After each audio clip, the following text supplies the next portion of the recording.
Last turn पे मैंने आपको पढ़ाया था कि हमारे पास एक पार्शियली फ्लोटिंग बॉडी किस तरीके से सिंपल हार्मोनिक मोशन परफॉर्म करती है, ठीक है ना। और आज हम उसी फ्लोटेशन या उसी फ्लूइड वाले टॉपिक का एक और केस देख रहे हैं जहां पर तुम्हें एक एसएचएम देखने को मिल सकता है। समझना भाई, तुम्हारे पास कहने का मतलब यहां पर क्या है, हम बात कर रहे हैं एसएचएम इन यूट्यूब मैनोमीटर, ठीक है ना। एसएचएम इन यूट्यूब मैनोमीटर। अब एक बात समझो, मेरे पास एक मैनोमीटर ट्यूब था,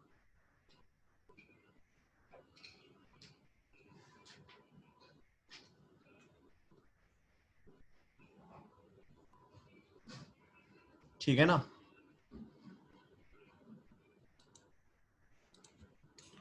तो इस मैनोमीटर ट्यूब में कहने का मतलब क्या, एक बात समझो, तुमने लिक्विड को सपोज पहले यहां तक फिल किया हुआ था। एक बात समझना, पहले कोई लिक्विड था, इक्विलिब्रियम की कंडीशन में क्या वो दोनों लिम्स में बराबर बराबर हाइट तक होगा? हाँ भाई, क्या वो दोनों साइड पर बराबर बराबर हाइट तक होगा? ठीक। फिर आपने किया क्या, समझिएगा ध्यान से।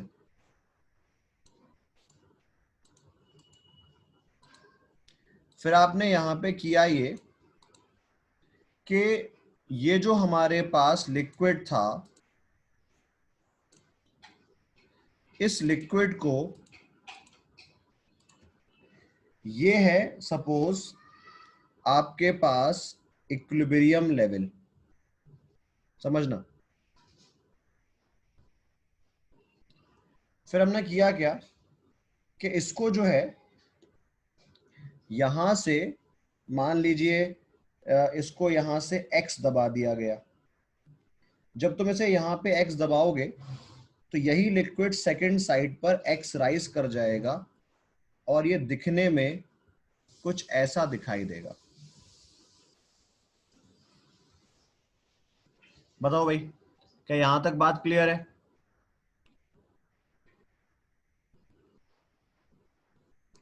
कोई दिक्कत? अगर मैं उसे एक तरफ से दबा दूंगा, एक तरफ से,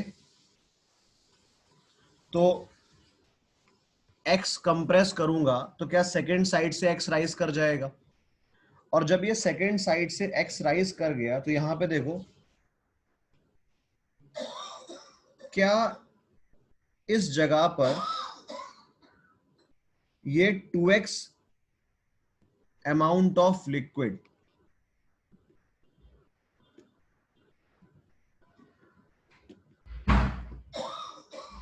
ये 2x amount of liquid will try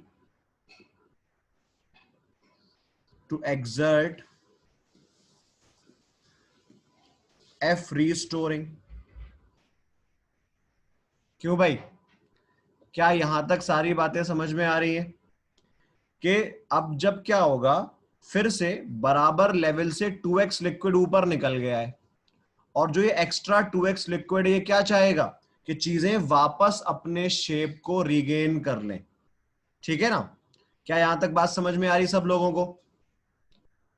ठीक है, बातों से ज्यादा यहां पे ध्यान दो। क्या ये बातें समझ में आई? तो एक चीज देखो कि मान लो आपने L, ये क्या है, लेंथ ऑफ लिक्विड कॉलम, आपने इतनी लेंथ का लिक्विड भरा था। L हमारे पास क्या है, लेंथ ऑफ लिक्विड कॉलम। तो बात क्या होगी कि मान लीजिए इस ट्यूब का एरिया या मैनोमीटर का एरिया A है, तो ये बताओ क्या F रीस्टोरिंग ये 2x वाले वेट का mg होगा? हाँ भाई, क्या ये जो F रीस्टोरिंग है ये 2x कॉलम की लेंथ का वजन होगा, हाँ या ना? क्या ये जो एफ रीस्टोरिंग है ये 2x वाली लेंथ का वेट होगा? जल्दी जल्दी बताओ भाई, होगा ना? तो जब ये उसका वेट होगा तो क्या तुम उसको लिख सकते हो? वेट क्या होगा? Density into volume into gravity, mg। तो कितना हो गया? Rho into 2x into area into जी। यही तो हुआ भाई फ्री स्टोरिंग। इस 2x सेक्शन का मास, इस 2x लेंथ का मास कितना होगा? Density into volume into gravity. और ये पूरा का पूरा, ये पूरा का पूरा एफ रीस्टोरिंग चाहेगा, ये एफ रीस्टोरिंग चाहेगा कि पूरा लिक्विड इस तरीके से इन दोनों की जगह पर ऐसे टू एंड फ्रो करना शुरू कर दे। मतलब यही इक्वल होगा एम ओमेगा स्क्वायर एक्स के। तो ये एक्स से एक्स कैंसिल, 2 ρ a g। ये बताओ जो ये पूरा लिक्विड भरा हुआ है इसका मास कितना होगा? जो ये पूरा लिक्विड मैंने यहां पे भरा हुआ है इसका मास कितना होगा? कोई आइडिया? क्या इसके पूरे मास को density into area into length लिखना चाहिए? बताओ। डेंसिटी इंटू वॉल्यूम होता है ना, तो क्या मैं उसको रो ए एल लिख दूं? जब 2x तक का चाहिए था तो 2x इस्तेमाल करा था, अब पूरा चाहिए तो एल लिख दिया। तो ये रो ए कैंसिल, और तुम्हारे पास ओमेगा स्क्वायर आया 2g/l। नहीं, हम देखो बात समझो, जो फोर्स है वो 2x के बराबर है। इक्विलिब्रियम से देखो, अगर तुम इस पॉइंट के रेस्पेक्ट में कहोगे तो इस पॉइंट के रेस्पेक्ट में 2x तक राइज करेगा, ठीक है ना? जहां से तुमने फोर्सेस कंपेयर करे हैं उस पॉइंट के रेस्पेक्ट में कहोगे तो 2x ही राइज करेगा, ठीक है ना? तो ओमेगा स्क्वायर कितना हो गया? 2g/l। तो यहां से तुम्हारा टाइम पीरियड आ जाएगा 2π√L/2g। नहीं, लॉस थोड़ी कराना है, हम तो ये मानते ही हैं कि लिक्विड में कोई एनर्जी का लॉस नहीं होता। जहां जहां हम एसएचएम मानते हैं हम वहां पे एनर्जी का लॉस कंसीडर नहीं करते हैं, ठीक है ना? तो लॉस क्यों मानेंगे? समझ में आया भाई सब लोगों को? चलिए बहुत बढ़िया। सर रिपीट कहां से रिपीट? जगह बताओ, जगह किस जगह से रिपीट करना है? यार नेट बंद हो गया था तुम। अरे यार, हे ईश्वर, या अल्लाह, क्या करूं मैं? देखो सुनो, तुमने क्या करा, ये तुम्हारा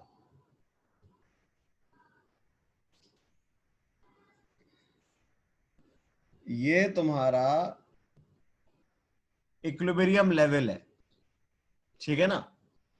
अगर तुम लिक्विड को एक तरफ से, अच्छा उसने बहुत पहले बोला था, एक काम करना वीडियो देख लेना यार, चलो परेशान मत हो, मैं अभी सारा वीडियो अपलोड कर दूंगा, चिल करो। अच्छा मैं अटक रहा हूं, अच्छा मेरा नेट स्लो है, अच्छा बाकी लोगों के लिए भी अटक रहा हूं क्या मैं? आज शायद बारिश है, नेट भीग गया है।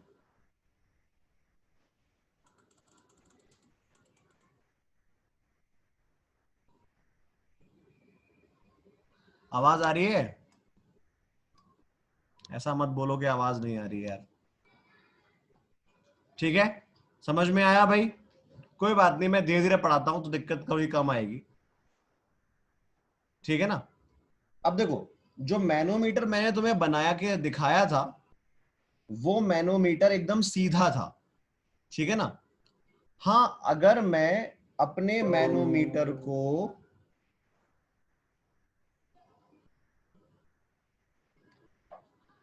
ऐसे इंक्लाइंड कर दूं, बताओ, अगर मैनोमीटर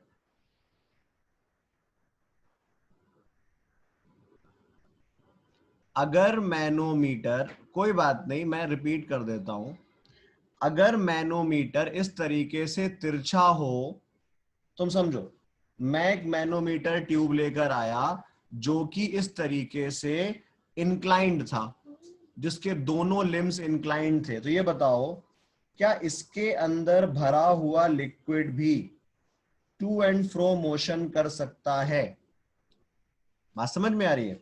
अगर हम चाहें तो हम ये कह सकते हैं कि इसके अंदर भरा लिक्विड भी टू एंड फ्रो मोशन कर सकता है।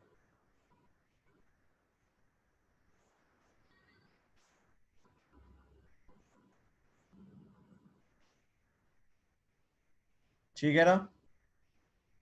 तो ये हो गया θ1, ये हो गया θ2। मुरसल भाई ने पूरा उर्दू में लिखा है, मुझे 2 मिनट रुक के पढ़ना पड़ा।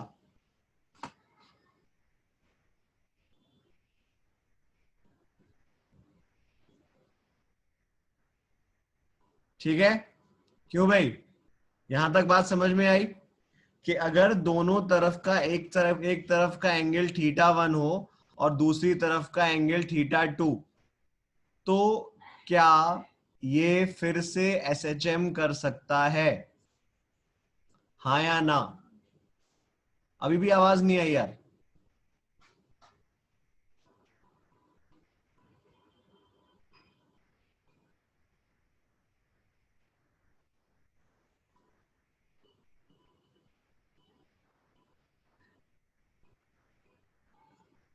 आ रही है, चलिए अब सही है।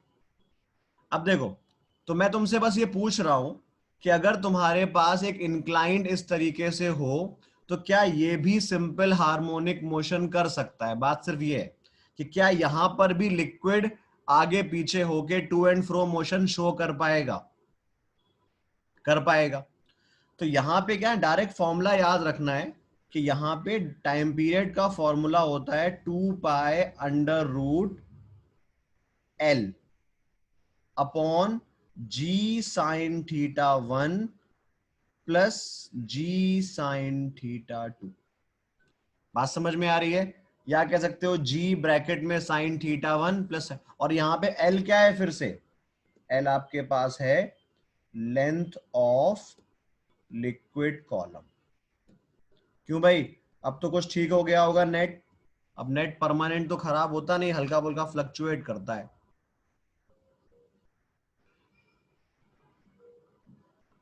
क्या हुआ महवेश, तो मैं ओफो क्यों लिख रही हो? ऐसा क्या कर दिया मैंने? तुम लोगों के अलग अलग एक्सप्रेशन कभी कभी देखकर सहम जाता हूं मैं। ठीक है ना? चलिए, नहीं एंगल सेम भी हो सकते हैं, अलग भी हो सकते हैं। ठीक है ना? अरे मतलब सेम मान लो, अलग मान लो, तो फॉर्मूले में 2 sin आ जाएगा। बात समझ में आ रही है? तो आपको ये समझना है कि भाई आप एंगल सेम भी ले सकते हैं, आप एंगल अलग अलग भी, तो डिपेंड करेगा सवाल के ऊपर।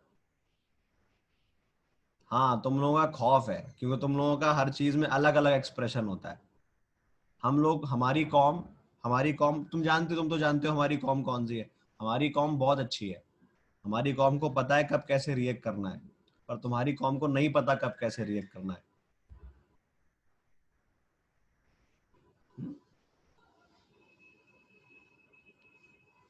हमारी कॉम क्लियर है, अपने चीजों में क्लियर है, एकदम साफ है, उसको पता है ये सही है, ये गलत है। हमारे पास करने का ऑप्शन नहीं है। ठीक है ना?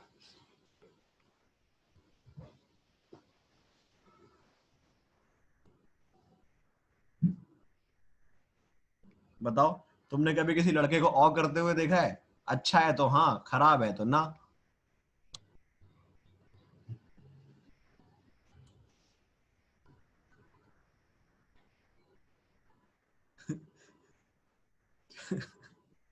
चलो भाई, कोई बात नहीं, चलता रहता है ये सब तो। अब तुम लड़कियों को बुरा लग जाएगा तो नहीं नहीं, मैं किसी के खिलाफ नहीं। तुम लोग अच्छे होते हो, बहुत अच्छे होते हो। सही बात है, मान रहा हूँ, एक्सेप्ट कर लिया मैंने। चलो भाई, आगे अगला केस करते हैं।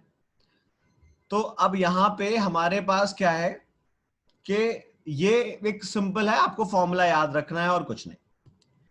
इसके अलावा मैंने क्या बताया, और भी सिस्टम्स हैं जहां पर बॉडी सिंपल हार्मोनिक मोशन करती है, ठीक है ना, जहां पर बॉडी सिंपल हार्मोनिक मोशन करती है, जो कि हमारे पास, मुझे नंबरिंग याद नहीं है कौन से नंबर का, तुम नंबर लिख लेना, ठीक है ना, तुम नंबर लिख लेना।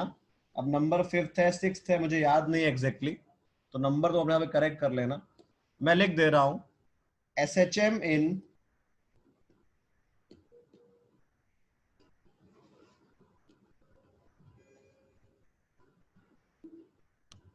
Pure rolling body. तो मैं क्या नहीं लगा भाई, SHM in pure rolling body.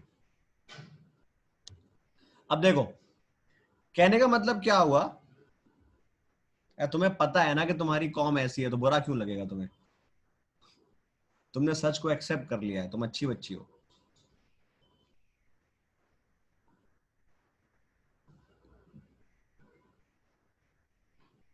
ठीक है भाई। अब देखो,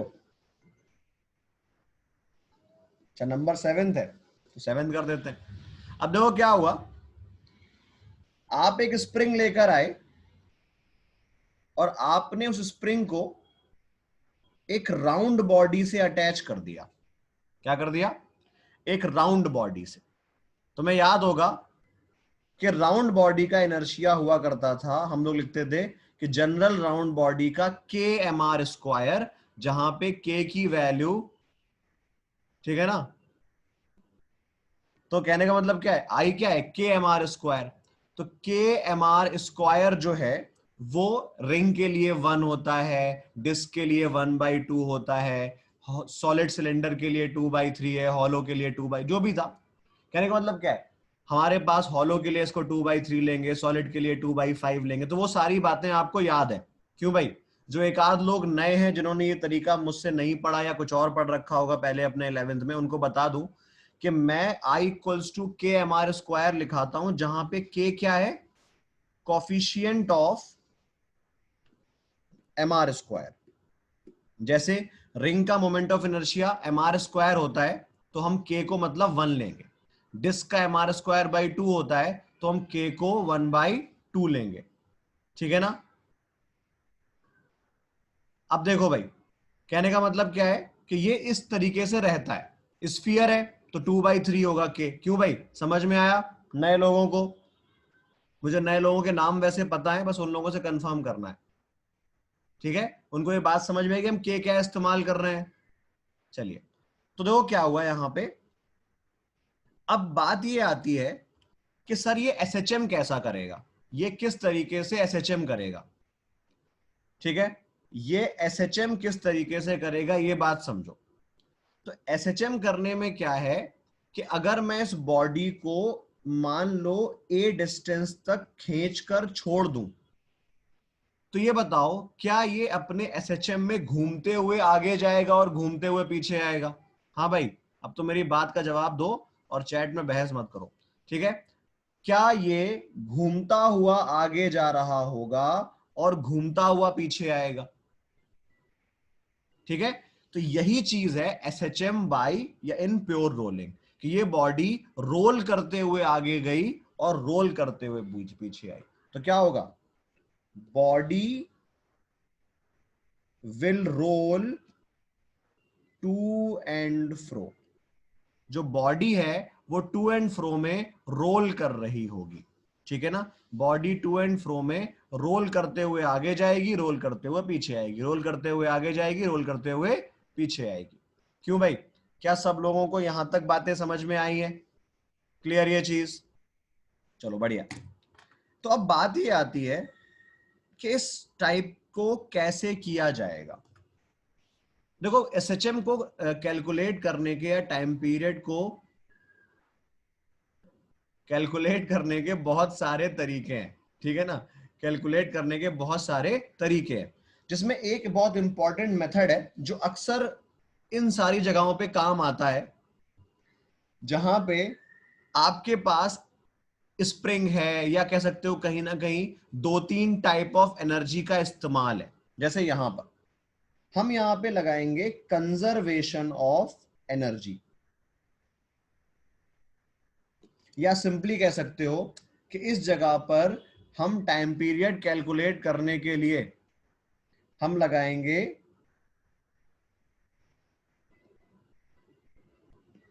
एनर्जी मेथड ऑफ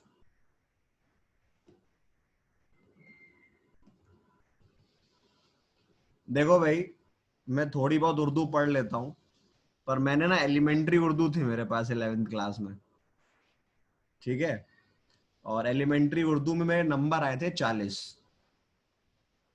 तो थोड़ा सा हल्का हाथ है मेरा वहां पे। अब देखो भाई, अब देखिए भाई, एनर्जी क्या है हमारे पास, मेथड ऑफ एसएच है, ठीक है। अब यहां पे हम करते क्या है, तो मैं ये पता है कि भाई अगर ये मान लीजिए हमें तो स्मूथ ही लेना है, अगर मैंने एक स्मूथ सरफेस लिया तो क्या एनर्जी ऑफ सिस्टम कांस्टेंट रहेगी? बताओ भाई,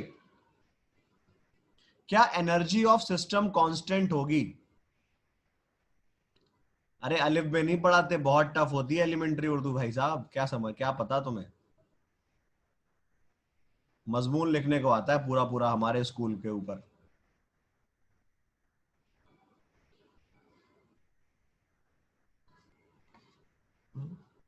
हमसे पूछो कि पूरा का पूरा ऐसे कैसे लिखेंगे स्कूल के ऊपर, इतना अच्छा स्कूल भी नहीं था हमारा, ठीक है। तो एनर्जी ऑफ सिस्टम में क्या है भाई, एनर्जी ऑफ सिस्टम कैसी रहेगी, विल रिमेन कांस्टेंट, ठीक है।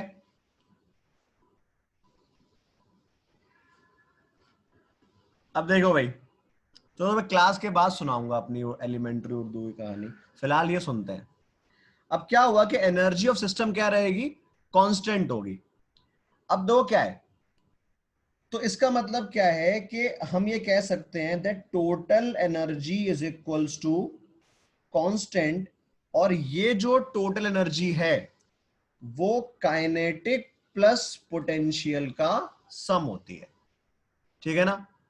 कहने का मतलब क्या हुआ कि टोटल एनर्जी सिस्टम की कैसी है, कांस्टेंट, और यहां पर जो टोटल एनर्जी है वो कौन सी है, काइनेटिक प्लस पोटेंशियल। तो देखो भाई, अगर किसी इंस्टेंट पर मान लो स्प्रिंग यहां से एक्स खिंची हुई है, अगर किसी इंस्टेंट पर स्प्रिंग यहां से एक्स खिंची हुई है, तो आप यहां पे लिखेंगे कि देखो भाई, total energy is equals to potential हो गया हाफ के एक्स स्क्वायर, पर काइनेटिक होंगी, बताओ भाई, क्या प्योर रोलिंग बॉडी है, तो क्या प्योर रोलिंग बॉडी के में kinetic energy translational plus kinetic energy rotational दोनों लिए जाते हैं, हाँ या ना भाई?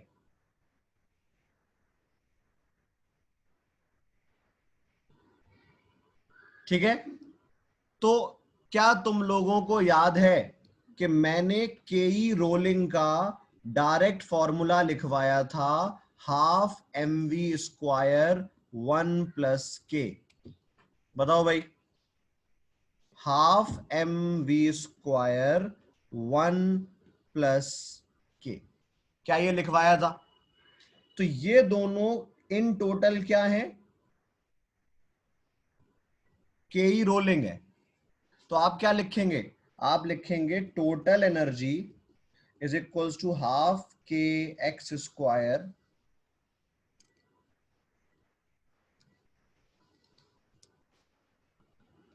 Plus half m v square 1 + k। क्यों भाई, क्या सब लोगों को यहां तक सारी बात समझ में आई है? जल्दी जल्दी बता दो। अब देखिए, ठीक है, ये बताओ, टोटल एनर्जी जो तुम्हारी आई है, ये टोटल एनर्जी कांस्टेंट है, और टोटल एनर्जी टाइम के हिसाब से भी कैसी रहती है, कांस्टेंट रहती है। क्यों भाई, क्या हमने जब टी के बारे में पढ़ा था एसएचएम की, तो ये तो बोला था कि ये टाइम के रेस्पेक्ट में भी कैसी है, कांस्टेंट है। तो यहां पर क्या इसका D by d T zero होगा, हाँ या ना? क्या इसका D by d T zero होगा? जीरो होगा। तो डिफरेंशिएट कर दो, DE by d T is equals to half के D by d T of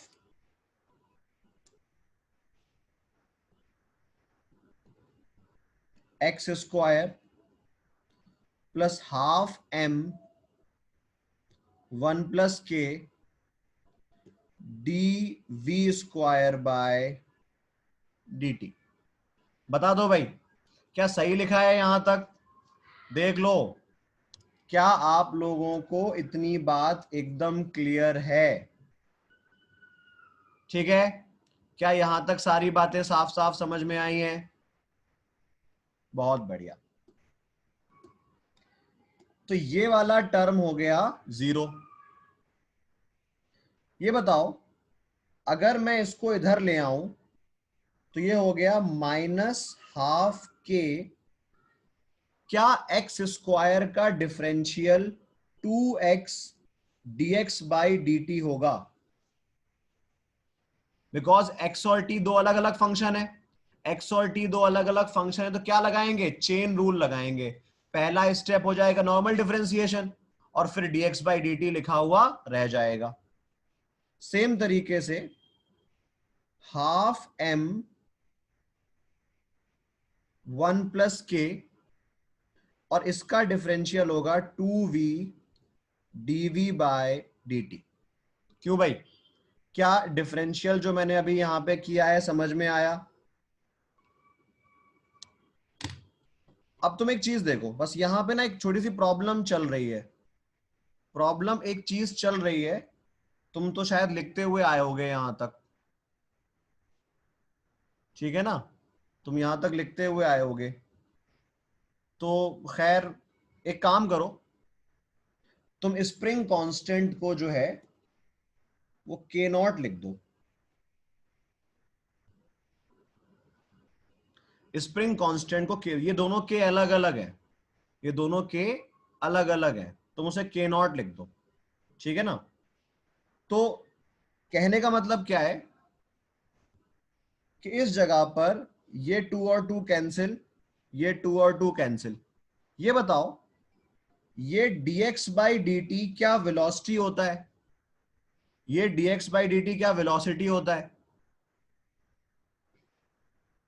तो ये वेलोसिटी और ये वेलोसिटी कैंसिल, ठीक है ना? समझ में आया भाई? तो ये बताओ, क्या तुम इसको ऐसे लिख सकते हो, minus k not x M 1 plus k into acceleration ए? क्यों भाई, क्या एक्सेलरेशन ए आ जाएगा डीवी बाई डी टी? देख लो, क्या dv by d t acceleration है? तो आपके पास एक्सेलरेशन आ गया minus k naught upon M 1 plus k into x, और एक्सेलरेशन ही होता है minus omega square x.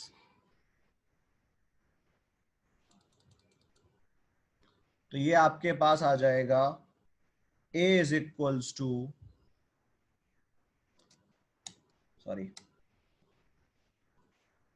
Omega is equals to under root K naught upon M 1 plus K, या time period is equals to 2 pi root M upon 1 plus K divided by K not.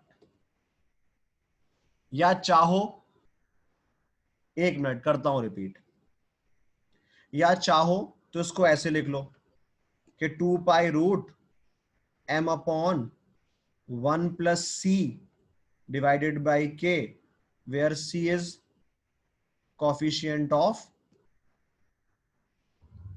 Inertia. ठीक है ना।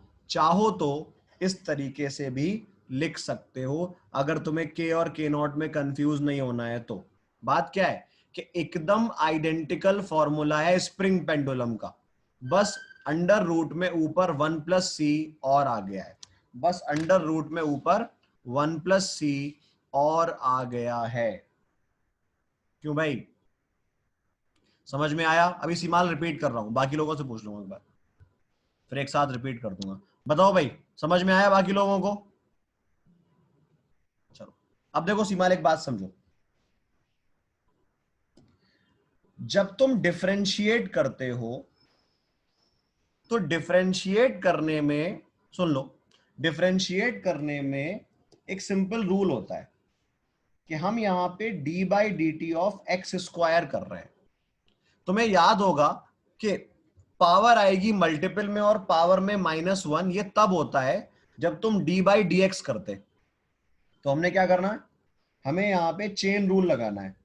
तो dx से multiply, dx से divide, तो ये हो जाएगा dx² इंटू dx/dt। तो ये वाला टर्म तो 2x आ गया, पर dx/dt और फर्दर नहीं हो सकता, तो ये सिर्फ इतना ही लिखा जाएगा। और ऐसे ही सिमिलर तरीके से हम v² का डिफरेंशियल भी करेंगे। अगर dv² करना होता तो 2v हो जाता, कोई दिक्कत नहीं थी, पर ऊपर है v और नीचे है t, तो कैसे लगाना पड़ेगा? चेन रूल के मेथड से। ठीक है ना। तो इसीलिए ये आ गया 2x dx/dt, और dx/dt को हम बोलते हैं वेलोसिटी। तो ये वेलोसिटी और ये वेलोसिटी कैंसिल, ये 2 और 2 सब कैंसिल, और ये जो dv/dt है ये है एक्सिलरेशन। तो हमने लिखा -k0x is equals to m1 + ka। तो आपके पास एक्सेलरेशन ये आ गया, और आपको पता है कि SHM का एक्सेलरेशन होता है -ω²x। तो इसका मतलब जो ω² है वो ये अंदर वाला टर्म है।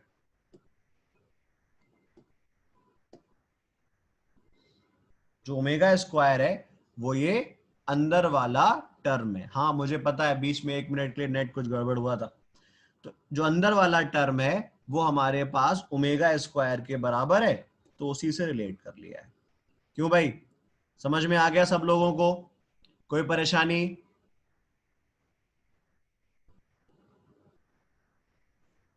इंशा कहां से समझ में नहीं आया बेटा, जल्दी बताओ। अच्छा, नो परेशानी, तब कोई दिक्कत नहीं। हाँ मुरसल, तुमने वॉइस प्रॉब्लम को उर्दू में क्यों नहीं लिखा? ये यार गलत बात है। अब मैं उर्दू की प्रैक्टिस कर रहा था तुमसे।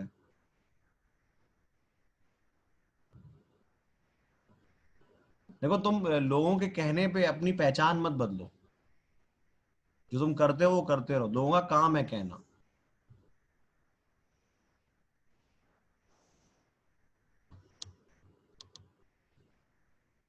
ठीक है ना। कुछ तो लोग कहेंगे, लोगों का काम है कहना, तुम अपना काम करते रहो। ठीक है भाई। आवाज की दिक्कत, माशाअल्लाह जुबैर भाई जबरदस्त है आप। ठीक है,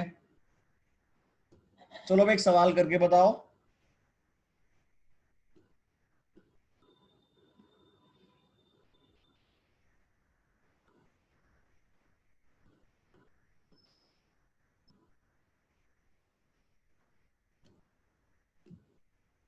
बताइए टाइम पीरियड।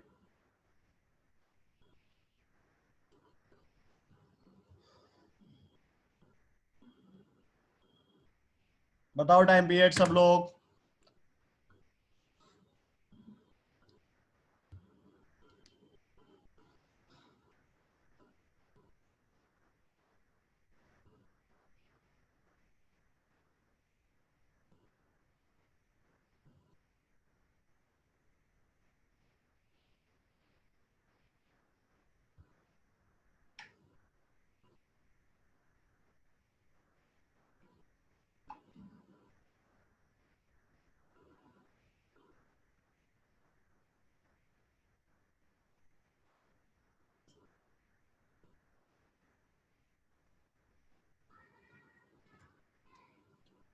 बताओ भाई, अगर ये गिवन ना हो कि हॉलो है या सॉलिड तो क्या मानते हैं?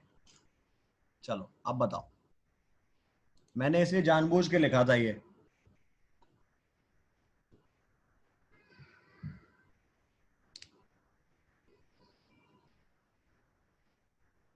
अगर ये बात स्पेसिफाइड ना हो कि हॉलो है या सॉलिड तो क्या मानते हैं?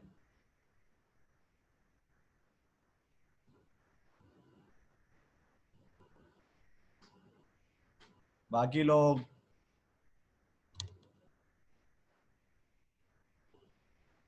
ठीक है ना, जब ये बात स्पेसिफाइड ना हो तो हम सॉलिड मानते हैं।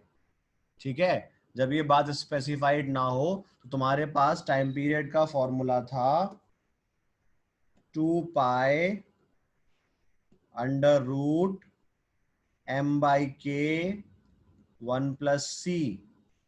और यहां पे c कितना लोगे भाई? 2/5।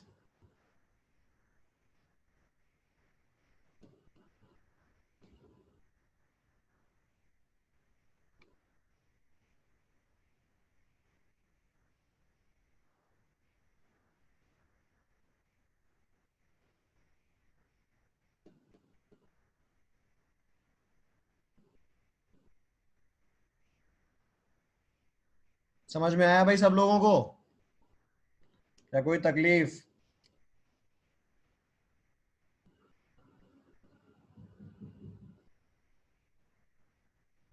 ठीक है भाई, क्लियर? सभी लोगों को यहां तक बात समझ में आई है? जल्दी जल्दी बता दो। मैं भी चाहता हूं चैप्टर जल्दी खत्म हो।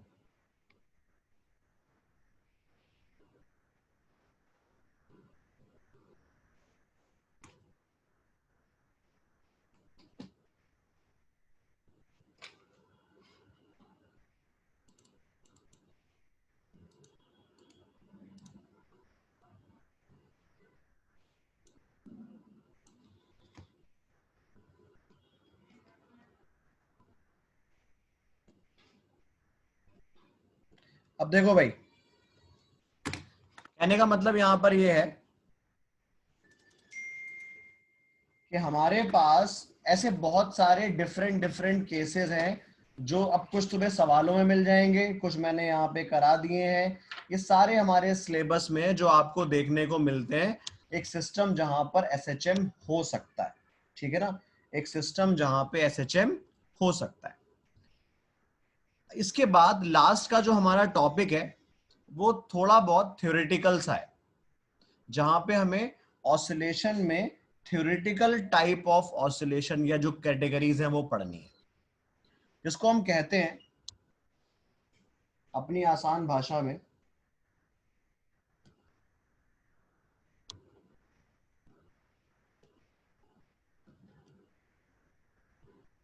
डैम्ड एंड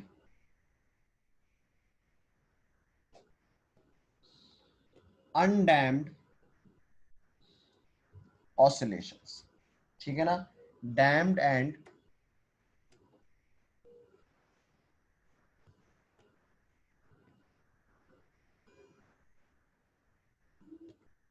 ठीक है भाई, क्लियर ये चीज? Damped and undamped oscillation. तो पहले बात समझते हैं कि ये क्या चीजें हैं। तुम जो अभी तक पढ़कर आए हो पूरा चैप्टर, तुम जो अभी तक पढ़कर आए हो पूरा का पूरा चैप्टर सिर्फ और सिर्फ अनडैम्ड ऑसिलेशन के बारे में था।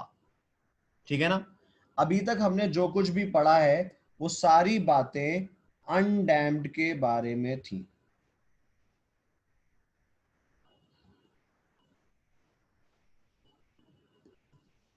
देखो भाई, अगर मैं आपके सामने अनडैम्ड ऑसिलेशन की बात करता हूं तो ये वो टाइप ऑफ ऑसिलेशन है जहां पर कोई एनर्जी का लॉस नहीं होता। ठीक है ना, कहने का मतलब क्या है? A type of oscillation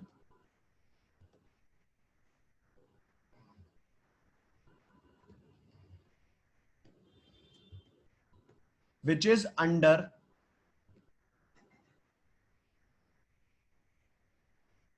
conservative forces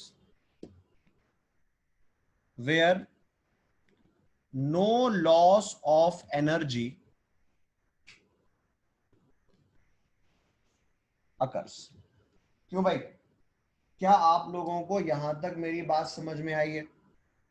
इस टाइप के ऑसिलेशन को हम फ्री ऑसिलेशन भी कहते हैं। अनडैम्प्ड का एक दूसरा नाम फ्री ऑसिलेशन भी होता है, जहां पर कोई एनर्जी का लॉस नहीं है।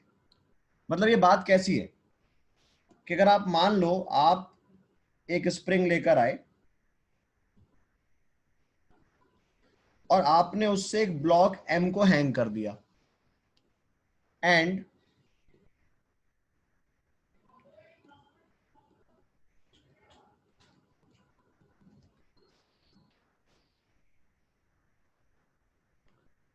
There is no loss of energy, और वहां पे कोई एनर्जी का लॉस नहीं है, तो क्या होगा? देखो,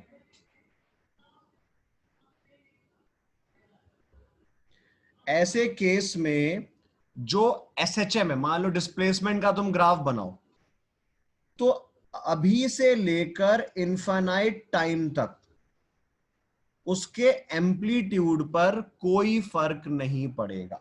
अभी से लेकर इनफाइनाइट टाइम तक उसके एम्पलीट्यूड पर किसी भी टाइप का कोई भी फर्क नहीं पड़ेगा। क्या ये बात समझ में आई? क्लियर है भाई? क्या इतनी बात क्लियर है कि इस टाइप के मोशन को हम कहते हैं, हमारे पास ये जो मोशन है ये एक type of damped undamped oscillation है। क्या है भाई? ये एक टाइप ऑफ अनडैम्ड ऑसिलेशन है। ठीक है, अब देखो, अगर कोई ऐसा ऑसिलेशन, अगर कोई ऑसिलेशन एक ऐसी जगह पे कराया जाए जहां पे कुछ नॉन कंजर्वेटिव फोर्सेस हैं, जहां पर कुछ नॉन कंजर्वेटिव फोर्सेस हैं, तो क्या वहां पे एनर्जी का लॉस होगा? और अगर एनर्जी का लॉस होगा तो धीरे धीरे एम्पलीट्यूड जो है वो डाई आउट होता रहेगा, खत्म होता रहेगा। क्यों भाई, सही कह रहा हूं मैं? तो देखो, उसको हम कहते हैं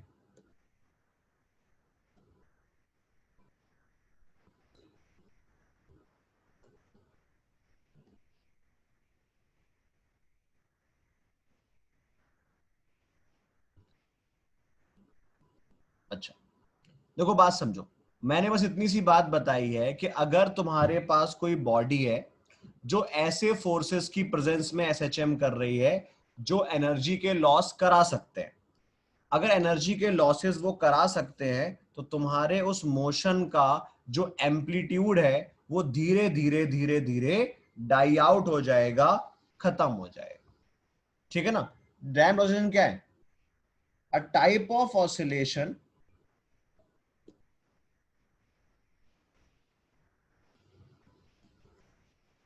which is under both conservative and non-conservative forces,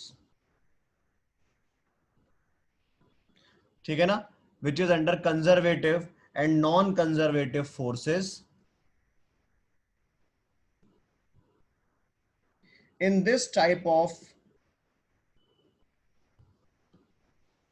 oscillation, body loses its energy gradually।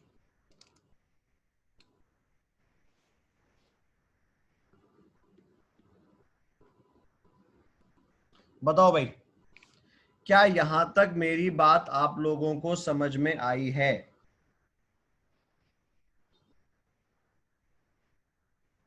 ठीक है ना? देखो, इसमें क्या हुआ होगा, इसमें हुआ ये होगा कि आप मान लो एक बॉडी लेकर आए और आपने उसको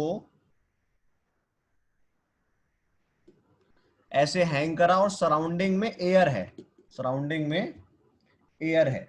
बताओ भाई, अगर इसकी सराउंडिंग में एयर है तो क्या एयर इस पर ड्रैग फोर्स लगा सकती है? क्या एयर इस पे ड्रैग फोर्स लगा सकती है? और अगर एयर इस पे ड्रैग फोर्स लगा सकती है तो क्या धीरे धीरे वक्त के हिसाब से इसका मोशन खत्म हो जाएगा? क्या धीरे धीरे वक्त के हिसाब से इसका मोशन खत्म हो जाएगा?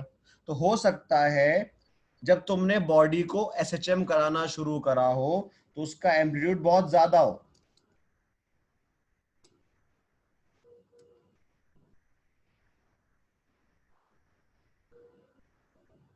और ऐसे करते करते कुछ वक्त के बाद पूरा का पूरा मोशन डाई आउट हो गया, या कह सकते हो खत्म हो गया। समझ में आई बात? क्लियर ये चीज? अब देखो इस इतने पूरे टॉपिक में जो अब पढ़ा रहा हूं लास्ट में खत्म करा के ही जाऊंगा टॉपिक, ठीक है ना? 10-15 मिनट एक्स्ट्रा हो जाए बैठे रहना, कोई दिक्कत वाली बात नहीं है। बस बात ये याद रखनी है कि ऑलमोस्ट एंड पे जो आज पढ़ा रहा हूं ये पूरा का पूरा याद रखना है बस, ठीक है ना? जो आज पढ़ा रहा हूं ये पूरा का पूरा याद रखना है। इसमें आपको जो जितना जैसा लिखवा दूंगा वही सवाल आएगा, इसके बाहर नहीं आएगा। अब देखो,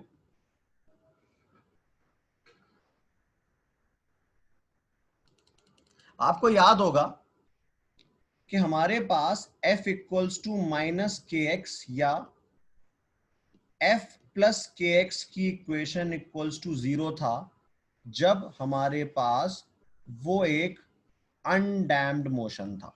क्यों भाई? एक अनडैम्ड की इक्वेशन क्या थी? F इक्वल्स टू माइनस के एक्स या F plus K x equals to 0। हाँ या ना? इतनी बात क्लियर है? क्या यही था? तुम्हें पता है कि यहां पर एक फोर्स और आ गया।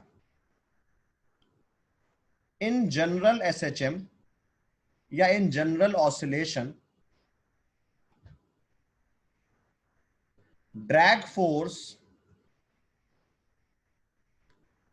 Also acts on body.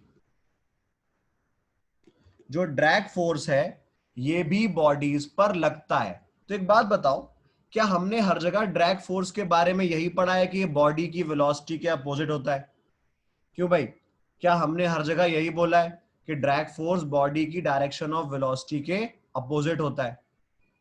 तो फिर से यही चीज आ जाएगी कि F plus K X is equals to minus B V, या कह सकते हो F plus K X plus B V equals to 0।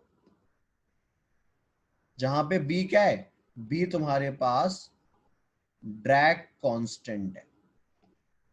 B तुम्हारे पास क्या है? Drag constant. और ये तुम्हारे पास इक्वेशन है, इक्वेशन ऑफ डैम्ड ऑसिलेशन।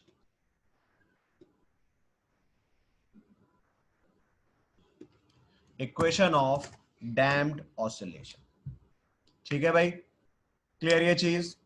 आज ये टॉपिक खत्म कर लो तो फिर हमारे पास ना ये रात का स्लॉट खाली रहा करेगा, तो फिर कभी कभी डाउट बता दिया करूंगा मैं इस टाइम पर, ठीक है ना? तो तुम्हारे पास डाउट का एक प्रॉपर वक्त हो जाएगा, हर 2 दिन में एक दिन डाउट बता दिया करूंगा इस टाइम पे।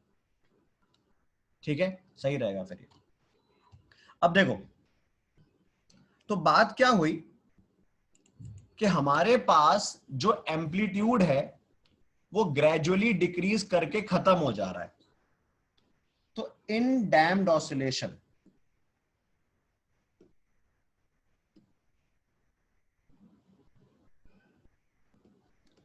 जो एम्पलीट्यूड है decreases exponentially. V velocity addition, V velocity है। जो हमारे पास डैम्ड ऑसिलेशन है, इस डैम्ड ऑसिलेशन में जो एम्पलीट्यूड है ये एक्सपोनेंशियली डिक्रीज करता है। तुम्हें एक्सपोनेंशियल डिक्रीज का आइडिया होगा। हमने जहां जहां एक्सपोनेंशियल डिक्रीज पढ़ा है तो वो शुरुआत में बहुत स्लोली डिक्रीज करता है, बहुत तेज डिक्रीज करता है, और जीरो वैल्यू होती है इनफाइनाइट टाइम पर। क्यों भाई? ऐसे कुछ केस देखे हैं क्या हमने? हाइपरबोला नहीं, एक्सपोनेंशियली, तो एक्सपोनेंशियल ग्राफ बनेगा। थोड़ा बहुत याद है न्यूटन्स लॉ ऑफ कूलिंग के टाइम पे क्या बोला था? कि सराउंडिंग के बराबर कूलिंग इनफाइनाइट टाइम में होती है। ठीक है ना? ये वैसा ही है। कि यहां पर जब तुम शुरुआत में बॉडी को फेंकोगे, बात समझना, तुमने एक पेंडुलम को लिया और एक एम्पलीट्यूड पे लाके छोड़ दिया, तो शुरुआत में बहुत जल्दी जल्दी मोशन घटेगा, पर एग्जैक्ट जीरो होते होते बहुत ज्यादा टाइम लग जाएगा। एग्जैक्ट जीरो होते होते हो सकता है कि वो 1 घंटे तक चलता रहा, या मतलब मान लीजिए एम्पलीट्यूड था ए, तो ए से a/2 आने में लगे 5 मिनट, और a/2 से जीरो जाने में लग गया 1 घंटा। तो ये क्या है, एग्जैक्ट जीरो होने में बहुत ज्यादा वक्त लगता है। ठीक है, तो हमारे पास जो एम्पलीट्यूड का फॉर्मूला है वो है a0 e⁻⁻ (-bt/m). 1 minute,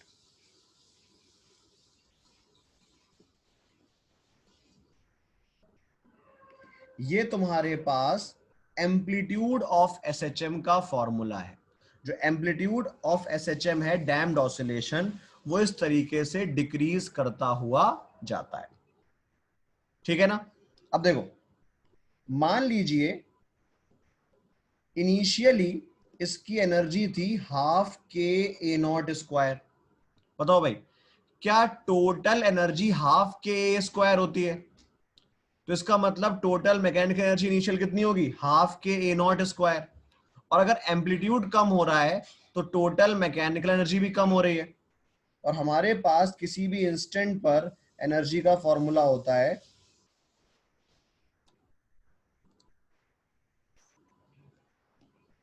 ½ k A0² (e⁻⁻bt/m). हाँ जी, क्या इतनी बातें क्लियर हैं या तोते उड़ गए तुम्हारे?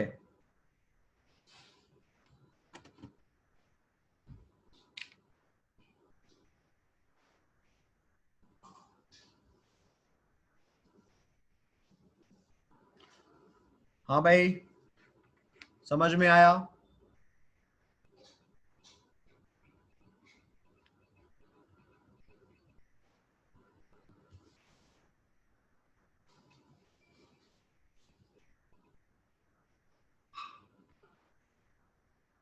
क्लियर?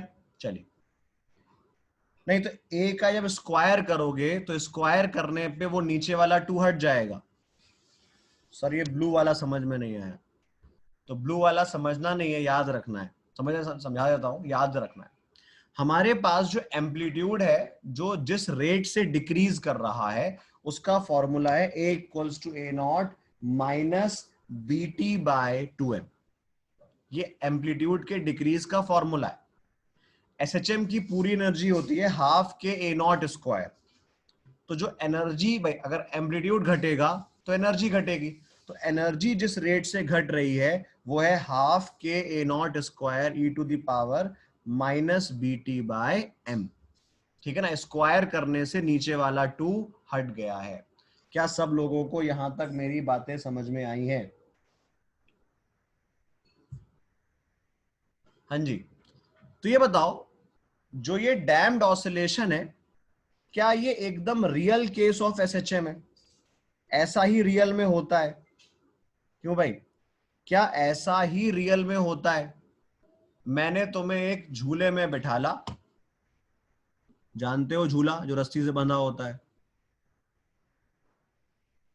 ठीक है ना, और तुम्हें एक एम्पलीट्यूड तक उठाकर छोड़ दिया, तुम्हें एक एम्पलीट्यूड तक उठाकर छोड़ दिया, तो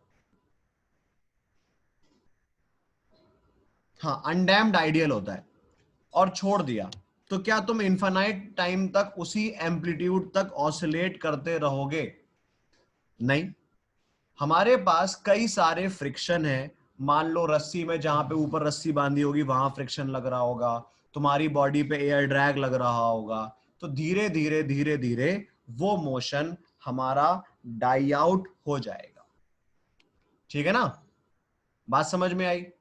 अच्छा ये बताओ, तुम जब झूला झूलते हो तो अपने मोशन को मेंटेन रखने के लिए क्या करते हो? बताओ, जब तुम झूला झूलते हो तो अपने मोशन को मेंटेन रखने के लिए क्या करते हो? ई नॉट मान लो इनिशियल एनर्जी है,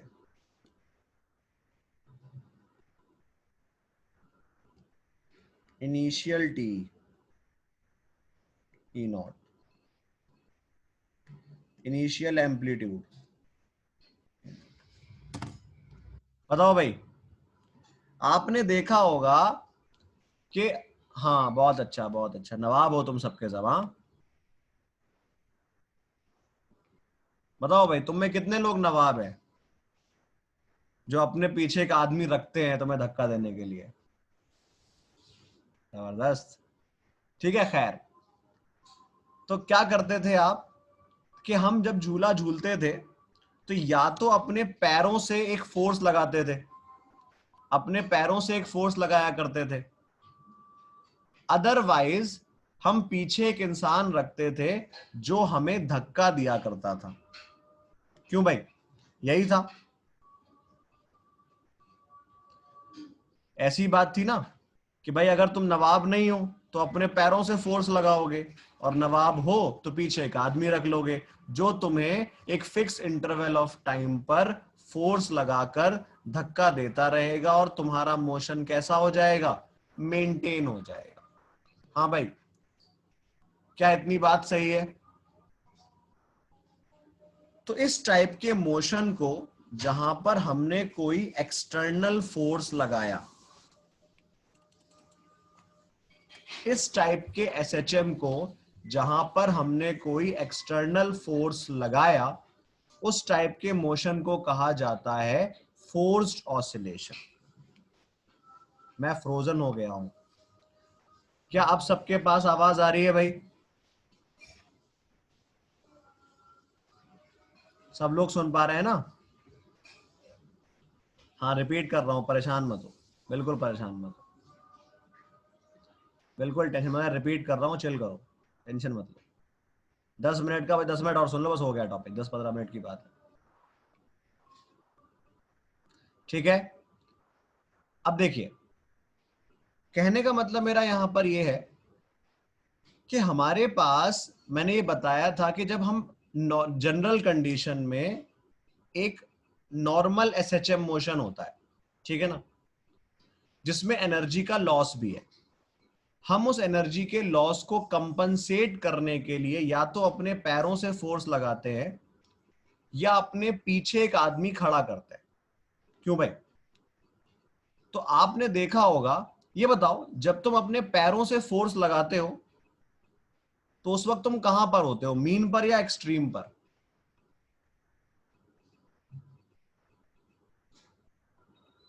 मीन पर होते हो।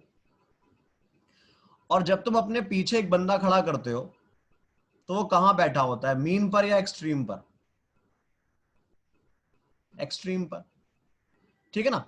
तो बात क्या है कि मुझे एक फोर्स चाहिए, एक एनर्जी चाहिए जो मेरे लॉस को कंपनसेट कर दे, और वो कंपनसेशन के लिए तुम्हें एक एनर्जी चाहिए जो एक फिक्स इंटरवल ऑफ टाइम पर आए, पीरियोडिकली आए। क्यों भाई?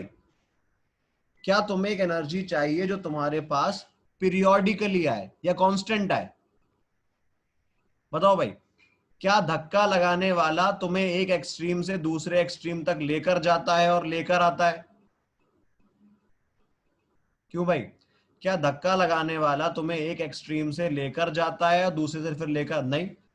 वो एक जगह पर खड़ा होकर एक पीरियोडिक फोर्स लगाता है, वो एक जगह पर खड़े होकर एक पीरियोडिक फोर्स लगाता है। तो बात क्या होती है, जो हमारे पास थर्ड टाइप केस है उसे हम कहते हैं फोर्स्ड ऑसिलेशन। हमारे पास जो फोर्स्ड ऑसिलेशन है उसके बारे में कहा जाता है कि ये हमारे पास एक ऐसा एसएचएम है जहां पर एक ड्राइवर, बताओ, जो तुम्हें धक्का दे रहा है वो कौन है? जो तुम्हें धक्का दे रहा है वो कौन है? वो तुम्हारा ड्राइवर है। और तुम कौन हो? तुम कौन हो? एक ड्रिवन एसएचएम। बात समझ में आई? अगर तुम झूले पर बैठे हो तो तुम कौन हो? एक ड्रिवन ऑसिलेटर हो तुम, ठीक है ना, तुम एक ड्रिवन ऑसिलेटर हो, और जो तुम्हें फोर्स लगा रहा है वो तुम्हारा ड्राइवर है। बात समझ में आई? क्लियर ये चीज? दोनों बातें समझ में आ रही है? तो आप कौन है? आप एक ड्रिवन ऑसिलेटर हैं, और जो आपको धक्का लगाकर आगे भेज रहा है वो है आपका ड्राइवर। ठीक?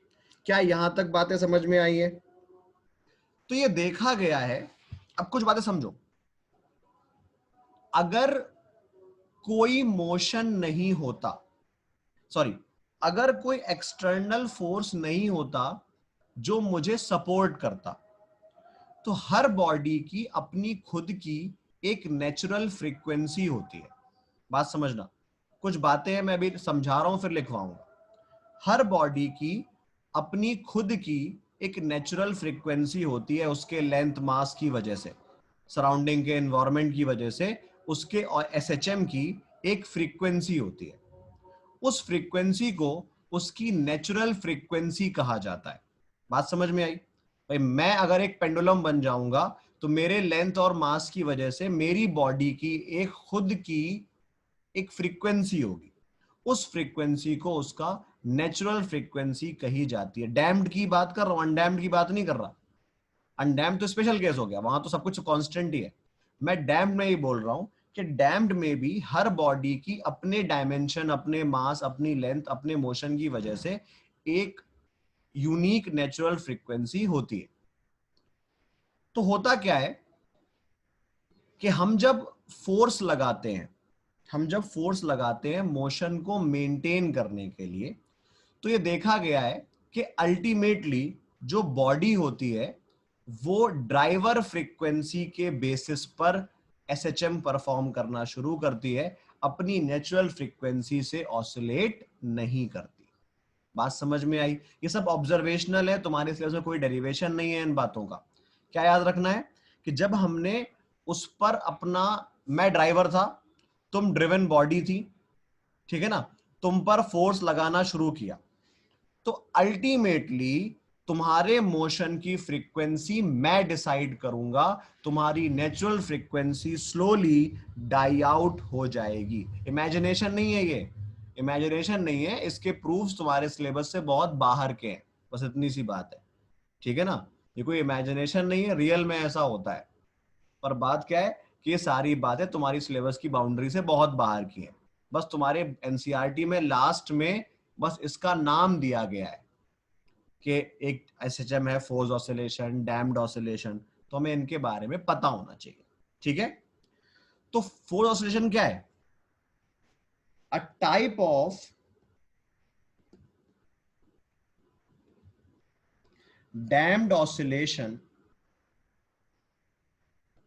अ टाइप ऑफ डैम्ड ऑसिलेशन, ठीक है ना? हाँ, मैं ड्राइवर, तुम नवाब। अभी यही ड्राइवर नवाब के साथ एक चीज करके दिखाएगा रेजोनेंस में, वेट करो, परेशान मत हो। तो हमारे पास अ type of damped oscillation in which a driver force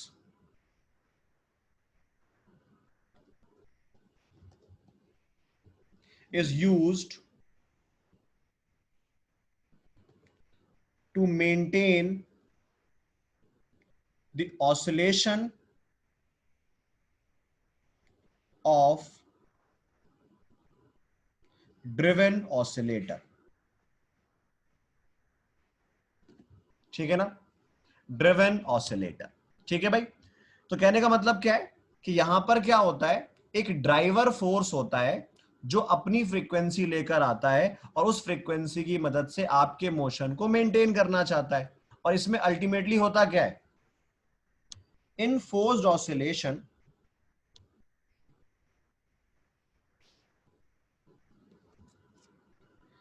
natural frequency of body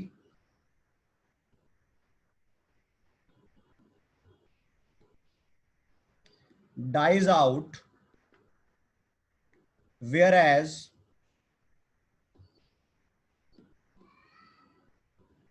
body oscillates with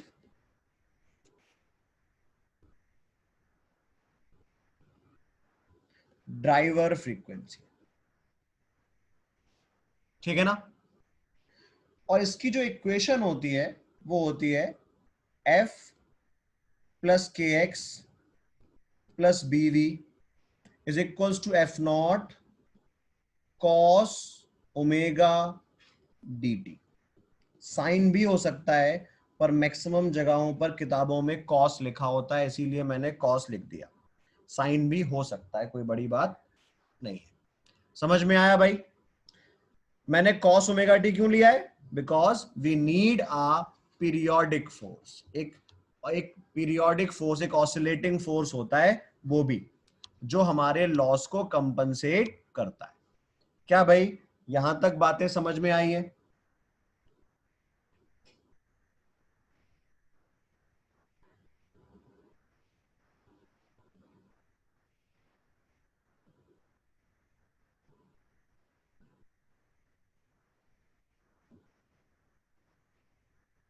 ठीक है भाई। अब देखो, हाँ एक फॉर्मूला चाहो तो तुम लोग लिख लो। तुम्हारे पास अगर कभी नेचुरल फ्रीक्वेंसी के बारे में पूछ ले तो नेचुरल फ्रीक्वेंसी का फॉर्मूला आपके पास होता है omega square minus B by two M का स्क्वायर। देखो नेक्स्ट टर्न नहीं, 10 मिनट दे दो बस मुझे, 10 मिनट, चैप्टर खत्म हो जाएगा, फालतू में तुम्हें कल आना पड़ेगा, ठीक है ना। 10 मिनट दे दो, चैप्टर खत्म है। बस लास्ट में एक लास्ट थ्योरी वाली बात बतानी है। मैं भी फ्री रहूंगा, तुम भी फ्री रहोगे, क्या, ठीक है ना। अब देखो हमारे पास फोर्स्ड ऑसिलेशन में एक बहुत इंपॉर्टेंट चीज है जिसको हम कहते हैं कंडीशन ऑफ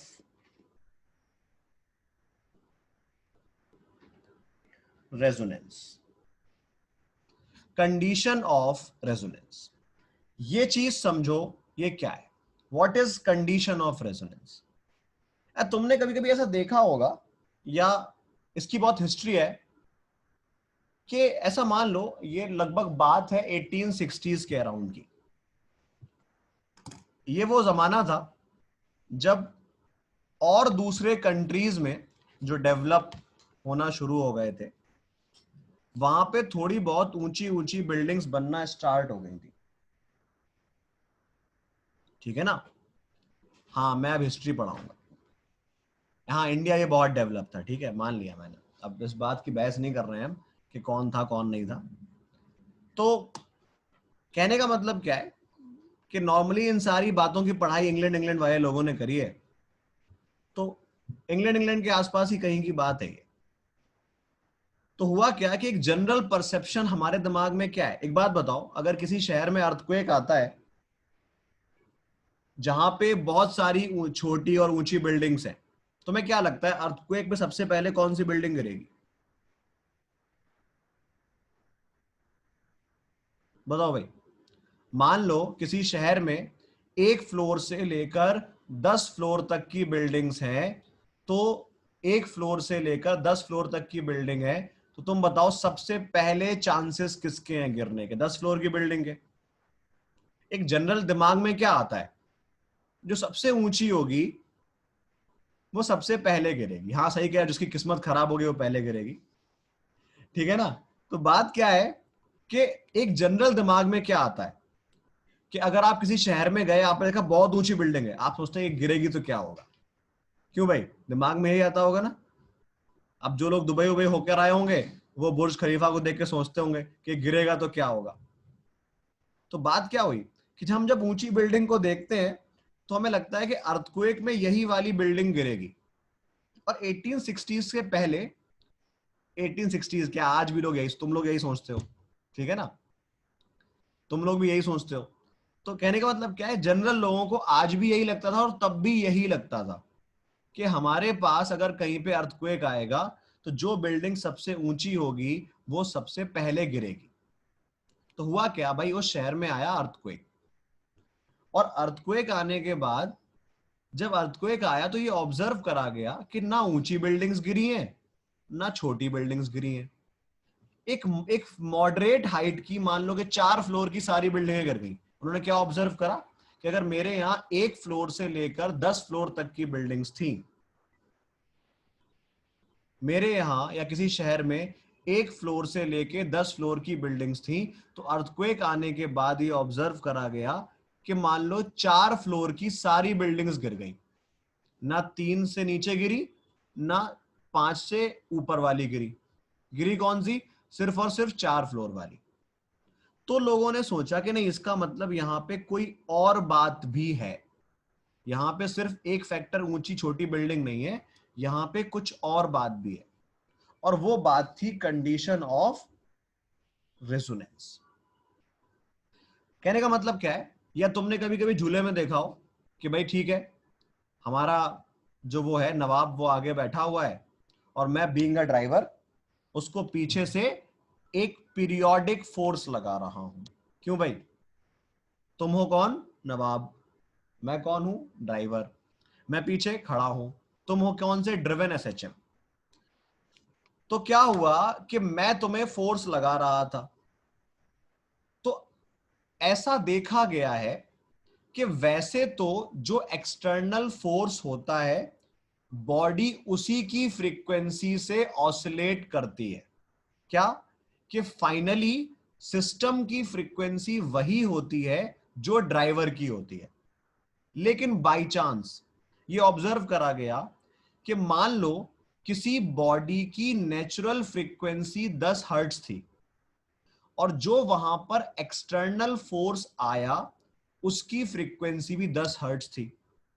तो जब एक्सटर्नल फोर्स की फ्रीक्वेंसी बॉडी की नेचुरल फ्रीक्वेंसी के बराबर हो जाती है, तो ये एक ऐसा इंस्टेंट होता है जिस इंस्टेंट पर ट्रांसफर ऑफ एनर्जी बहुत ज्यादा हो जाता है, इन विच transfer of energy is extremely high. और अगर एनर्जी बहुत हाई तो सिस्टम का एम्पलीट्यूड बहुत हाई। बात समझ में आई? तो हो सकता है कि तुम जिस झूले पे बैठे थे, तुम्हारी फ्रीक्वेंसी थी मान लो 5 हर्ट्ज, मैं एक एक्सटर्नल ड्राइवर था तुम नवाब का, और मेरी फ्रीक्वेंसी भी 5 हर्ट्ज हो गई। बात तो सुन लो पहले, मेरी फ्रीक्वेंसी भी 5 हर्ट्ज हो गई। तो ये एक ऐसी कंडीशन होती है जहां पर ट्रांसफर ऑफ एनर्जी बहुत ज्यादा हो जाएगा। तो मुझे तो लगेगा कि मैंने कुछ नहीं करा, पर तुम उड़ते हुए दूर गिरोगे। तुम्हें इसके बहुत सारे एक्सपेरिमेंट्स मिल जाएंगे, तुम चाहो तो गूगल पे, यूट्यूब पे सर्च कर सकते हो एक्सपेरिमेंट ऑफ रेजोनेंस, तो बहुत सारे एक्सपेरिमेंट देखने को मिल जाते हैं। ठीक है ना? तो बहुत सारे एक्सपेरिमेंट। तो कहने का मतलब क्या है, यही बात ऑब्जर्व करी गई, यही बात ऑब्जर्व करी गई वहां पर बिल्डिंग्स में। देखो क्या होता है, जो बिल्डिंग्स होती हैं, ये बिल्डिंग्स भी एक टाइप ऑफ फिजिकल पेंडुलम है। हर बॉडी खुद में एक फिजिकल पेंडुलम है।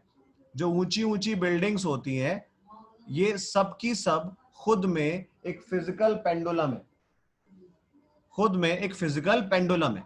और इनकी भी अपनी कोई नेचुरल फ्रीक्वेंसी होती है, इनकी भी अपनी कोई नेचुरल फ्रीक्वेंसी होती है। तो हुआ क्या कि अगर किसी जगह पर जितनी फ्रीक्वेंसी उस बिल्डिंग की है, उतनी ही फ्रीक्वेंसी का अर्थक्वेक आ जाए, तो क्या अर्थक्वेक एक एक्सटर्नल सोर्स ऑफ एनर्जी है? क्यों भाई? क्या अर्थक्वेक एक एक्सटर्नल सोर्स ऑफ एनर्जी है? और मेरी बिल्डिंग एक फिजिकल पेंडुलम थी। अब अगर दोनों की फ्रीक्वेंसी मैच कर गई, तो अर्थक्वेक बहुत सारी एनर्जी का ट्रांसफर कर देगा बिल्डिंग को। और बिल्डिंग जो है, ज्यादा एनर्जी तो ज्यादा बड़ा एम्पलीट्यूड, और जैसी बिल्डिंग ऑसिलेट करना चाहेगी और झुकेगी, झुकेगी तो गिरेगी, क्योंकि वो रबर तो है नहीं कि लौट आएगी। बात समझ में आई? अगर बिल्डिंग झुकी तो गई। इसीलिए क्या होता है, एक बार झुक जाती है उठ नहीं पाती, इस वजह से क्या होता है, बिल्डिंग गिर जाती है। अब जैद साहब ने पूछा कि बिल्डिंग के पास फ्रीक्वेंसी कहां से आई। ठीक है ना? इन्होंने पूछा कि भाई मैंने क्या बताया, हर बॉडी अपने आप में एक फिजिकल पेंडुलम होता है, ठीक है ना, हर बॉडी अपने आप में एक फिजिकल पेंडुलम होता है। इसे ही हम कहते हैं कंडीशन ऑफ रेजोनेंस, ठीक है ना, लिख लेते हैं इसके बारे में। When frequency of driving force, हाँ अभी आ रहा हूं, इसके बारे में बताऊंगा, पहले इसे कंप्लीट कर लो फिर समझाऊंगा। एक बहुत अच्छी बात बताऊंगा, इंपॉर्टेंट नहीं है साइंस के लिए, ऐसी तो मैं बताऊंगा, ठीक है ना, बताऊंगा, डिस्क पे लिख लो इसको। When frequency of driving force becomes equal to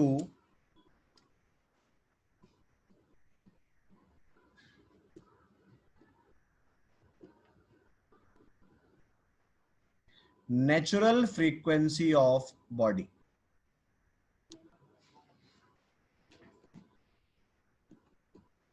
then transfer of energy becomes maximum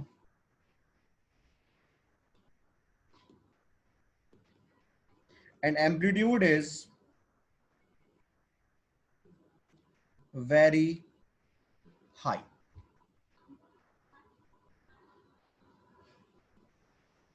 ऊपर वाले फॉर्मूले में ये वाला फ्रीक्वेंसी ऑफ ड्राइविंग फोर्स, ठीक है ना, तो इसे हम कहते हैं कंडीशन ऑफ रेजोनेंस। अब तुमने बताया कि क्या बिल्डिंग हमेशा हिलती रहती है, हाँ सब बिल्डिंग्स के पास एक बहुत माइन्यूट सा वाइब्रेटरी मोशन है जो हम डिटेक्ट नहीं कर पा रहे, एक ऐसा वाइब्रेटरी मोशन है जो हम डिटेक्ट नहीं कर पा रहे हैं, बिकॉज हमारी बिल्डिंग, हमारा घर 50 फ्लोर का नहीं है, हमारा घर 1 2 या 3 फ्लोर का है, हमारा घर 50 फ्लोर का नहीं है, तो हमें उतना आइडिया नहीं लग पाता। हाँ एक काम जरूर होता है कि सर अगर बिल्डिंग बहुत ऊंची होगी तब तो वो हिलती होगी, क्यों भाई जैद भाई, सही कह रहा हूं मैं? अभी तुम्हारी बात को मैंने हाँ कह दिया कि हाँ बिल्डिंग हिलती है, छोटी बिल्डिंग में ये बात समझ में नहीं आती, पर अगर बिल्डिंग बहुत ऊंची होती होगी 50 फ्लोर 60 फ्लोर 100 फ्लोर, तब तो ये हिलती होगी, और ये एकदम पेंडुलम की तरह ऐसे दिखती होनी दिखनी चाहिए, क्यों भाई, क्या मैं सही बात कह रहा हूं? हाँ हाँ बिल्कुल तुम्हारी बात पे आ रहा है कि अगर बिल्डिंग हिलती है और बड़ी ऊंची बिल्डिंग है तब तो वो हिलते हुए दिखनी चाहिए, पर हमने तो सर ऐसा कहीं नहीं देखा, हमने तो नहीं देखा बुर्ज खलीफा लहरा रहा है, क्यों भाई, तुमने देखा किसी वीडियो में बुर्ज खलीफा को लहराते हुए? देखा है क्या? नहीं, हमने बुर्ज खलीफा को लहराते हुए नहीं देखा। तो करते क्या है, हम करते ये हैं कि जो बहुत ऊंची बिल्डिंग्स होती हैं, हमें पता है कि बहुत ऊंची बिल्डिंग थोड़ा सा वाइब्रेटरी मोशन शो कर सकती हैं, थोड़ा सा वाइब्रेटरी मोशन शो कर सकती है। हाँ भाई, तुम लोगों में काफी लोग एनआरआई है ना, तुम लोगों ने देखा है ऐसा कुछ करते हुए? बताओ भाई एनआरआई लोगों,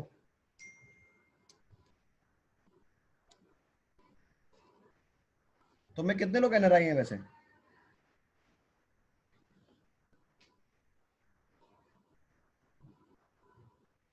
तुम में कितने लोग एनआरआई हैं, कोई होगा ना? बताओ भाई। तो कोई नहीं है, ऐसा कैसे हो सकता है?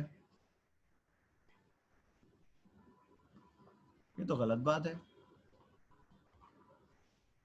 अच्छा, कोई बात नहीं, चलो कोई बात नहीं। हाँ पहले तुम हुलुलु में रहते थे, सही बात है, फिर वहां तुम्हारे रहने से भुखमरी पड़ गई होगी, फिर तुम यहाँ आ गए, तुम जहां जाओ वहां पे आ जाती है क्राइसिस, ठीक है भाई। चलो, तो अब जो लोग हमारे पास कहने का मतलब क्या है कि अब जो लोग मतलब जिन्होंने बुर्ज खलीफा देखा है उन्होंने भी बुर्ज खलीफा को लहराते हुए नहीं देखा, तो ऐसा क्या करते हैं? तो हम करते क्या है, हम इनके ऑसिलेशन को डैम्प करते हैं। हमें पता है कि अर्थ के ऊपर खड़ी हुई कोई बिल्डिंग एक पेंडुलम की तरह बिहेव कर सकती है, और अगर मैंने इसको लहराने से नहीं रोका तो ये गिर जाएगी, अगर मैंने इसको लहराने से नहीं रोका तो ये गिर जाएगी। तो हम करते क्या है, हम उनके बीच के कहीं सेक्शन पर, मान लो शायद 70 फ्लोर के बाद, 50 फ्लोर के बाद, हम वहां पर एक बहुत हैवी पेंडुलम को हैंग करते हैं। 2-3 फ्लोर्स के बराबर होता है ये, एक बहुत हैवी पेंडुलम को हैंग करते हैं। तो जब बिल्डिंग इधर जाती है तो ये अपने इनर्शिया की वजह से बॉडी को उधर जाने से रोकता है, और जब बिल्डिंग इधर जाती है तो ये फिर से अपने इनर्शिया की वजह से, हाँ भाई बुर्ज खलीफा में भी होगा, ऐसा हो ही नहीं सकता वहां ना हो। ठीक है, तो कहने का मतलब क्या है, जब बॉडी इधर जाएगी तो ये बिकॉज ऑफ इट्स वेट उसके एसएचएम या उसके ऑसिलेशन को या उसके टू एंड फ्रो मोशन को डैम्प करता है। जितनी भी ऊंची बिल्डिंग्स होती हैं उनमें इस टाइप का सिस्टम यूज करा जाता है, ऑल्दो ये तुम्हारे लिए उतना इंपॉर्टेंट बात है नहीं, मैंने बस बता दी। ठीक है ना? हाँ, ये तुम पूछना मोहित सर से, उनको बहुत अच्छे से पता है, वो सिविल इंजीनियर है ना। ठीक है भाई, तो इसी के साथ साथ ये बवाल हमारा कंप्लीट हो गया है।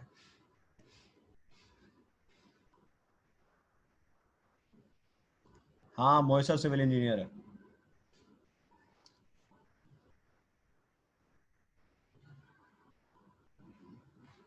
मैं कौन सा इंजीनियर हूँ?